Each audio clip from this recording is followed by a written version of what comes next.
Look at this now. Congressman Greg Steube, Republican, Florida. He hits an out-of-the-park home run during the congressional baseball game. He is the first lawmaker to clear the fence in 40 years. Watch it, please. Democrats were trying to get caught up. Wow, this is a long Greg Steube with the first pitch and the first swing is going to be a home run. Steube out of the ballpark into the left field bleachers. Steube. Congressman Greg Steube joins me now. Sir, I've got an issue. The Democrats' regular pitcher was not pitching last night. He's no longer in Congress, so he couldn't pitch. You got a break right there, Congressman. You know it.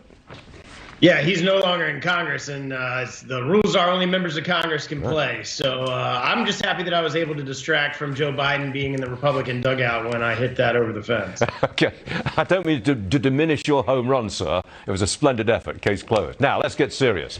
What's happening on Capitol Hill right now? I've been saying all morning, I don't think they'll get both the $1 and the $3.5 trillion deals passed. What do you think?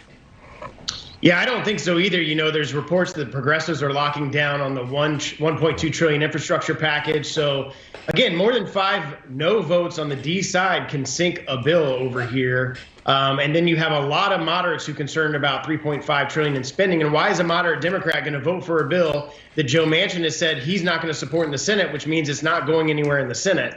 As we sit here now, there's the Senate, I think, is trying to pass the continuing resolution, so at least the government is funded. That's what I could see happening today is the CR that's already passed the House, the continuing resolution to fund the government that passed the House last week. They passed that out of the Senate today, and they avoid a government shutdown. And then the $1.2 trillion infrastructure package that Pelosi tied to the $3.5 trillion in socialist spending, I don't know if that makes it out of the House today.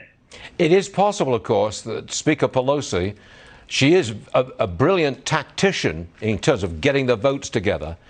Is it possible that she could strong-arm her members and actually come through with a win on the $1.2 trillion? You think that's vaguely possible?